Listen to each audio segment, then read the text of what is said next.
Welcome to Fostering Godlike Sexuality at Home. Our goal here is to empower parents to teach their children to see sex in a godlike way. My name is Brigham Elton. I'm a pornography and sexual addiction counselor who've helped thousands of people overcome even the appeal of pornography.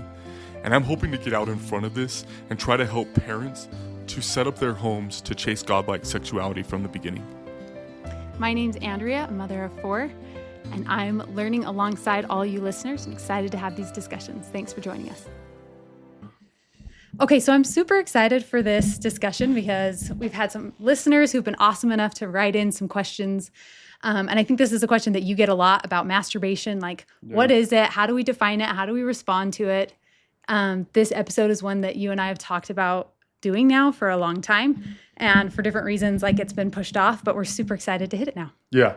It's a difficult situation, right? Just because there's like so much, I think it's really unspoken, but yet there's a lot of cultural pressure. Yeah. To figure it out. Yeah. And I think there's a lot of competing pressures, like individually, like as someone who works in like the sex therapy kind of lane, like I have a lot of pressure that like this is really good and it's healthy and like it's so supportive to the point where like a lot of therapists suggest buying daughters vibrators so they can learn about their bodies. Right, right. And then you obviously have like the competing church culture, which still has like a lot of remnants for when that was really heavily pushed. That you shouldn't be doing that at all. And it was a big sin. And to stay away from it completely. Totally. Like I remember when I was a youth, like we had this For Young Men Only pamphlet that came out from Elder Packard that was like very intensely against masturbation. Okay. And like totally talked about it as a breach of the law of chastity. And they were like pushing bishops to like talk about it. Like there was a letter that went out, that was like, hey, you should ask about this specifically, which that culture has shifted. Right. But it's kind of silently shifted. And so there's not really a lot of shift in the way it's showing up in our homes and even sometimes still in our wards. Yeah, I think especially like, I wanted to call them the old head priesthood leadership, but like, especially like in bishoprics and like that hasn't really changed because no new direction hasn't really come out. Mm-hmm. Like the church, according to what I was like learned recently, I guess. I don't know, that's not how I want to say that. Like the church doesn't currently have like an official stance on masturbation. Right. Like they are like kind of in this like debating lane. I've even sat in on some of those kind of discussions. With like who? Yeah, there's like the youth, and then they'll take there's like the youth like general leadership of the church, and then they'll take that to the general leadership, which then it goes to the apostles. So it's like it's kind of worked out on these younger, lower stages, and then taken to the apostles to work that out. But it really like there's a variance in those like Zoom meetings that I've been a part of before. Yeah. And like, but the thing is, I think that one thing that I don't agree with, I guess, is that stance of no stance went away silently. Right. Like, okay, fine, don't take a stance. Like, let us work it out with God. But tell us that. Yeah. So then we start working it out with God. And like, that's my invitation to people who listen to this today. Yeah. I was going to say, like, I think I've even heard like a lot of bishops will say, like, we don't get a lot of guidance or direction on what to do for specific instances. And like, we're told to use our keys and prayer and like go to the Lord and figure it out. And so I think in some ways, maybe there's space for us to do the same. And we've had a lot of awesome teaching from our church leadership about how important that relationship is for us to develop like that personal revelation and learning from the Lord himself. Yeah. As like, I hope as parents listen to this, that they like start to consider like, okay, what do I believe? Like what maybe like experiences do I have and what have those taught me? Mm-hmm. And then as you listen, if there's things you agree with or disagree with, awesome. Yeah. Like I think the goal is to just not leave, to quit avoiding this. Right. And to just like look at it and go, okay, where am I landing today? And if that changes in a month, like so be it. Yeah. But start deciding what you believe about masturbation. Yeah. I think for me, like there's always this tendency like, well, what does everybody else believe? First, like I want to know what has been said by all the church leaders and what has been taught by, people who have really thought about this. And I think there's definitely space for that. And I think though that I can grow in like owning my own value system a little bit more. Totally. So I hope that like as you guys listen in, you will hear us like open that space for you to do that learning. Like this is not going to be something where we do the telling you exactly what you should believe and think and how you should approach it. But we will share what we think. Yeah. And I think that, like, as I hear people share what they think, sometimes I'm like, oh, like, I do not think that. And that's an advantage. Like, we're pumped if that happens for you. Yeah. Right. Totally. And that'll help you land where you believe. Right. As we, like, talk about, like, what is, like, our values around masturbation, do we believe masturbation's godly, like, those kind of things. Like, I think it becomes really important to define masturbation. Right. Like, I think masturbation has been kind of defined as this, like, overarching all self-touch. Yeah. And I think that definition is a little dangerous. Yeah, I think you do a great job breaking up, like, what the different experiences are that go with self-touch. Yeah. And how, like, we can pause and look at each one as a little bit more unique. Yeah. So do you want to do that? I think it is safer, to, like, define it. I love that definition you just said of, like, self-touch. Like, let's put, like, self-genital touch. That's the big umbrella. thing. Yeah. Yeah. And, like, to call it all masturbation, in my opinion, is dangerous. Uh-huh.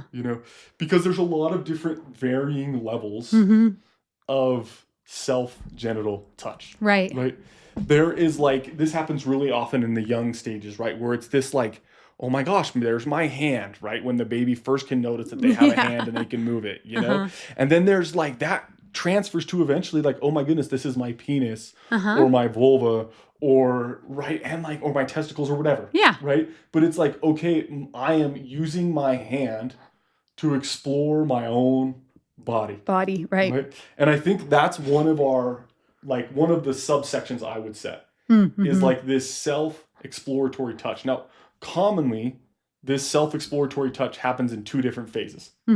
One is this, like, younger, like, young child into, like, young childhood. Yeah. Right? Yeah. Like, that's, like, one phase Yep. of self-exploratory touch. So we're talking, like, really from infancy to and honestly, through childhood. Yeah, through childhood, right? Like, and I don't explore my own body once. Like, even though it's not really changing, when I'm like, oh my gosh, like, that's a new bump on my arm, or, like, there's a cut, right? Like, it's not like kids are going to explore once or twice and then be done. Right. Like that. They're revisiting it. Yeah. Like, oh yeah, that's what it is. Yes. Oh yeah. Exactly. And, like, some of that exploration comes when someone wipes, or maybe when someone's sleeping is a common, like, in the still moments, cars. Yeah. That's a very common space for this self-exploratory touch, right? That self-exploratory touch has another, like, major bump during puberty. Right. Like you're having another self-exploration experience. Yeah, because your body changes. And the touch doesn't feel the same. And nor is, like, your penis the same or your testicles the same. And you're not as comfortable with your body all of a sudden. You're like, wait a second, what's happening? Am I okay with this? Am I ready for this? Do I get a say in this? Yeah, totally. Like, and so this self-exploration, which I would, again, call one of these subsections, is something that is happening, like, off and on really throughout life. But there are, like, a couple major moments, like young childhood and then, like, this puberty stage, right? Again, one of the goals here is to separate that away from masturbation. Yeah. We don't want to see those as, like, a sexual experience. Totally. Yeah. Right? Like, I'll have parents ask me commonly about, like, oh, we're in the car, or, like, I walked into my daughter trying to fall asleep and she was, like, rubbing herself. Yeah. And I'm like, oh, and they're like, they don't say she was rubbing herself. They said she was masturbating. Oh. And I think, like, to put that label on it, especially with our culture's history with that word. That word, yeah. Like, I think we've created a lot of panic in the parent for something that is very innocent in the child. And important and healthy. Yeah. Not even just innocent, but good. And so as someone self-defines, like, okay, what do I believe is healthy? Yeah. Like, I would look at this section separately. Cool. Okay, so we have self-touch overall. Yeah. And then we have this self-touch body exploration that's under that. Okay. Yes, that I would What's call our as next one one? of the sections. Okay, what's our next section? The next section I would call is, like, a self-soothe. Okay. Like, we self-soothe in a lot of different ways. Yeah. Like, the scalp is an area where a lot of people self-soothe. They'll, like, kind of rub their hands through their hair as a way to, like, calm themselves down. Right. You can see, like, people, like, rub their fingers together because there's, like, some, like, nerve endings. A lot of nerve there, endings, right? yeah. And that leads to someone mouth, settling. Right, putting something in your mouth. Yeah, playing with your lips. Yeah. Right. This is a very common thing. Right. Right. And, like, on these places where your nerves are more exposed, and actually they, like, pretty much mirror the like erogenous zones of the body that Yeah. eventually help the body to become stimulated to touch, because they're the most stimulated parts of your body. Right. You know? And obviously like the penis and the clitoris, right? Like, and with the vulva really included, and the Yeah. testicles, like they are sensitive areas of the body. Right. And to be touched rhythmically It's soothes. soothing. Yeah. Yeah. Right? And like that is a very normal, natural, common thing that most kids go through at some point in their Yeah. lives. Yeah. You know? And so this second section I would talk about is this like self-soothing touch. Right. Now, as soothing touch becomes something that we regularly do, that becomes a coping pattern. Okay. One of my coping patterns when I'm like working on something is I'll like relax my cheeks, and I'll do like, it's kind of like a horse lips, but it's like my cheek, that my whole cheek shakes. And I don't even think about it, where it's just like, and like that calms me. And that really is a coping pattern. As I like start to get stressed, I'm thinking about something, all of a sudden my wife's like, man, you must be you're trying to figure this out, is what she'll say to me. And then I notice that I'm sitting there and I'm doing that sound on every breathe out. Yeah, we usually notice other people's stress patterns, like coping patterns, more than we notice our own, right? Totally. Yeah. Totally. And this is a very common thing to happen for kids, where like this self-touch becomes a self-soothe because it helps them to relax. Then that self-soothe gets used consistently enough that it becomes a coping pattern. Coping pattern. Yeah. Right? And I think that as a parent, as you consider, again, these different sections, like, okay, what do I think about sex self-exploration? What do I think about self-soothing? What do I think about it using as a coping pattern kind of underneath that self-soothe subsection? Yeah. Right? Because maybe I believe the same thing. Maybe I think that, if it becomes a coping pattern, now it's dangerous to use your genitals as a way to cope. Yeah. You know? Maybe I'm like, you know what? That's a healthy, rhythmic part of your body. Right. Like, that is a very normal way to cope, right? But I think looking at them separate is what matters. Yeah. Right? Yeah. Okay, now, what I see consistently is that, like, kids are having, like, and they get to their teen years, right? And they're having either an exploratory, or typically, I would say more often, it's a self-soothing, because now it's rhythmic and they're touching something consistently in a similar way over and over again, right? So they've already established that pattern pre-puberty. And they're coming into puberty with that. I wouldn't say always that's true. Okay. But like at a pubic state, because now their body's ready to have an orgasmic experience, right? That they are like choosing to self-soothe or to explore in some way, right? And then typically a kid will have their first like orgasmic experience coming out of this kind of innocence of exploration or soothing. Yeah, right? okay. And then they'll have like a first orgasm, right? And in that moment, right, I think their body goes, oh my gosh. And their brain goes like, this is how it works. Yeah. Like, this is what, like, when I see all those movies or I hear it talked about in school or whatever, like, this is what this is. That's what the buildup is all about. Totally. Yeah. Like, I remember as a young kid, like, I was a late bloomer, 13 or 14 years old, maybe even 15. And I remember waking up during what would have been a wet dream. And then at the end, I was like, what is going on? And I like remember like kind of moving a little bit, and then my body ejaculated for the first time. Yeah. And I was like, oh, like I always thought that you had to pee in a woman. Like, because I did not understand that there was something else that happened, you know? And like in that moment, my body went, oh, this is why my brain, went, this is what it is. Yeah. Right. And I think at some point, people have this, this is what it is moment. Yeah, this is what sex is like. Yeah, like this is how my body's built to respond to like a sexual stimulation. Yeah. You know? Yeah. And I think only post that experience can people start to have what I would put as like the next category of genital self-touch. Okay. Which is like a chosen sexual self-experience. Okay. You know, where they're like, okay, I'm choosing to have a sexual experience between me and my own body. You know? Yeah. And I think that like that may be where the masturbation label lands best. Okay. It's like for me, somewhere like that, where it's this chosen experience with myself that is sexual. Okay. And you think that choice really only exists kind of after the first sort of orgasmic type experience? Yeah, like before that, it's really like almost always self-soothing or exploratory, right? Okay. Even the exploratory of like I had friends who were open to me later in my life, right? Where they were like, they heard about masturbation because people were making masturbation jokes. Oh, yeah. Right. And then they're like, oh, I wonder what that's What's like. that and then like? they Yeah. chose to try it. I would still call that an exploration. Okay. Right. And then they had this moment of discovery. And like, then they're like, oh, this is how my body works. Yeah, right. yeah. Which is sometimes a one-time thing. Mm-hmm. Sometimes it's a multiple time So that discovery. that discovery could be more than one specific experience. Most people can pinpoint a specific experience. It's more often that's true for a male. Women, there's sometimes like multiple experiences that taught them kind of how their body went. Just, the female orgasmic pattern is a little more complex. Yeah. And like just because someone is, whether they're whatever part of their cycle they're on, there's a lot of different factors into that discovery where for men our cycles are less variant.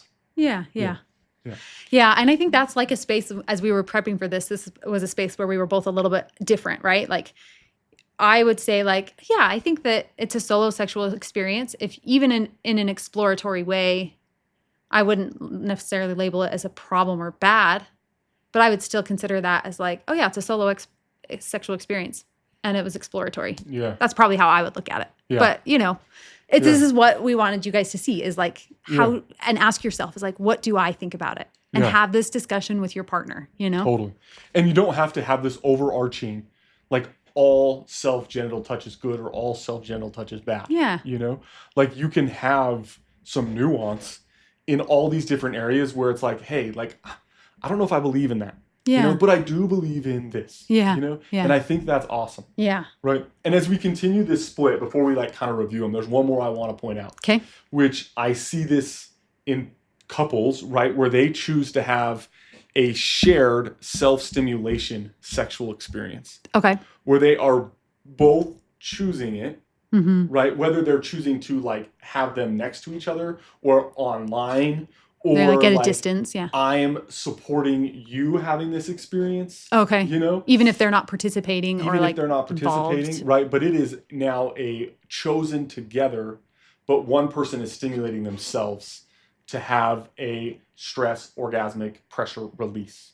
Yeah. I've seen a myriad of ways these happens. Mm-hmm. Like I've seen things from like a woman who was shockingly going to die from cancer and like gave her husband who was going to live after her wrote down some of her favorite sexual experience and gave this kind of blanket information to have a shared self-stimulation experience. Right. Mm-hmm. And like, again, I don't want to dictate for people whether that's godly or not, but like, I think that can be considered differently than just something that's just chosen on their own, right? Right. We also have things where like one woman really struggles to deal with when she has PMS, right? And like wants to have like a self-stimulation moment out of there. And her husband is like, I don't really have the energy to engage sexually with you today. Mm-hmm. And so they'll do like a shared chosen, he'll spoon her while she'll stimulate herself or he'll go to sleep, right? But but those are moments where I would call this shared self-stimulation sexual experience. And that's different than a solo sexual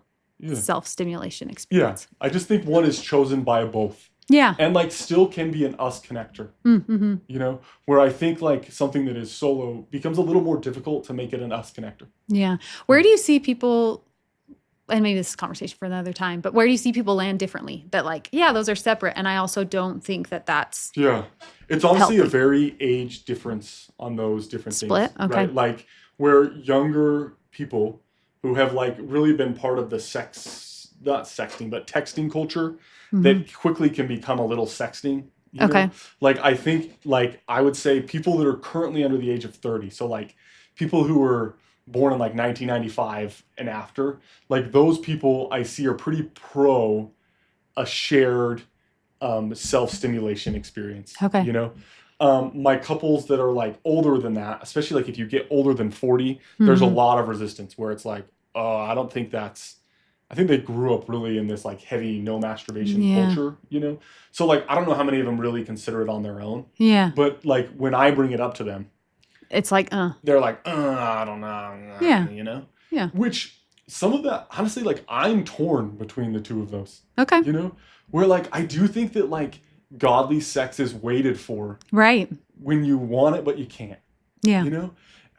But I also am like, you know what? Like, this is a way that these two are using sex to connect and become more unified. Like, that can be godly too. And so, like, for me, I don't feel like I've 100% landed on that either. Right. You know, but it's interesting to see that culturally, there really is like a shift of whether or not that is godly from the people that I've discussed this with. I think that's an awesome like way to consider it too, is just like, oh yeah, there's pieces of godliness in here, right? Yeah. And so what angle am I coming at it from? Does that matter to me? Totally. Or do I need like more of a holistic, all of these pieces together in order to feel like it's a godly thing, you know? Totally. Really cool discussion for people to hear. Thanks for sharing. Totally. And so I want to go over this like umbrella and these subsections that I hope people consider. Okay, cool. You know? So like I would start with like self-genital touch. Like that's what we're talking about in general. Yep. You know? And yeah, we could add other categories here that probably are less masturbation connected, like self-adjustment and things like that, and wiping and all that stuff. We're just going to set that aside. We're going to not worry about that. Yeah. And we're going to have the sections of like I would consider self-exploratory touch. Okay. Right? And if you need to split that one up, you could split it up into child self-exploratory touch and I would say pubescent exploratory touch. Yeah. Then section number 2 is this like self-soothe. Yeah. Right? And then I would say as a subsection of that is like using self-genital touch as a coping pattern. Okay. Right? Where it's not just a soothe every once in a while. It's now something I do consistently to help myself settle. Mm-hmm. Then I would do a solo sexual experience where like I'm choosing to have a sexual experience just with myself. And that's post a sexual discovery kind of experience. According to my definition, yes. Yeah. Great. Then I would have a shared self-stimulation sexual experience where like with someone who you have chosen each other are choosing to have an experience that is shared on some level. Yeah. Right. And I think as a parent, it's healthy to consider those all separately. Right. And how would you want parents to think of a wet dream? Yeah, I would consider a wet dream as a separate thing. I understand sometimes that a wet dream can kind of end up having a little bit of self-touch in it. Yeah. You know? But I want to consider that separately. You know? Yeah. Like, it's a very common experience for men and women. I hear about it more often for men, where, like, they will be having, like, a sexual dream, or somehow they're getting stimulated while they're asleep, like, whether they remember it or not. They'll, like, wake up and either, like, they'll have an orgasm as they awake, or, like, they'll wake up because their body has an orgasm, or they'll wake up, like, kind of right before, and then they will, like, move. Continue stimulating. Continue stimulating with legally no choice. Like, legally, they're not considered able to give their consent for 5 minutes, but, like, there could be some level of choice there. Yeah. And, like, I would consider that all a wet dream. Like, I wouldn't even put that in this umbrella. In this umbrella of, like, any of this. Yeah, of, like, self-genital touch. Like, I would have it totally under a separate umbrella. Okay, cool. That is just this, like, this is my body's way of going through its cycle. Yeah. Yeah. Our goal, really, is to have parents consider these different areas and go, like, what do I believe? You know? Yeah. And so in order to help facilitate that, like, we are planning to go through these different areas and talk a little bit about, like, what we believe, plus, like, the other things that we see. Because we get to talk to way more people than you do about masturbation. Yeah. Right? And I think the goal there is then to give you this, like, okay, these are some ideas. What do I agree with, or what do I not agree with? Yeah. And then I think, like, finally after that, let's talk about some, like, parenting skills for these different areas. Yeah, like how you'd want to communicate those values or teach these experiences to your kids. Which I think sometimes we want to jump to this, like, okay, how do I teach my kids? And I would pull back those reins. Yeah. Because, like, you will be a terrible teacher to your kids if you don't know where you're standing. Right. And if you pretend to know. If you don't know where you stand and you're open about, I don't know, but, like, this is what I think, sure, you can be successful. Yeah. You know? But if you're pretending to know, but you really haven't landed, then your parenting will be so, like, variant that it'll be hard for a kid to go, like, okay, this is what my mom or dad believes. Right. And I think sometimes that looks for me a little bit like, I think I'm, like, prepared to teach something, but really I know what other people think and not really what I think, you know? And so that's what we're trying to do is, like, maybe you think you know what you think because of what other people have told you to think, right? Yeah. And so just kind of, like, creating some more awareness and letting you become more of a chooser will help your kids become. Yeah. So I would just recommend that you take that pause. Yeah. Cool. Thanks for joining us for this discussion today. We hope it was valuable for you and your families. Our website, connectionsrecovery.com has a bunch of resources that you can access to get support from us. Yeah, there's a lot of different ways we're trying to help individuals, right? Whether it's through like individual recovery, like partner support, even like parental support, like how can I set my home up as a place for success? Yep. We will be putting like technology management resources, other educational tools, or like workshops that might be up and coming in the area. Just trying to provide ways for like families to feel supported, right? And so all of that you can find there on that website. The more that this gets shared, and like as you talk about it with others that you know, like the discussions kind of flow, and we can all grow in this area together. Yeah, we really succeed as a community. Yep. Thank you.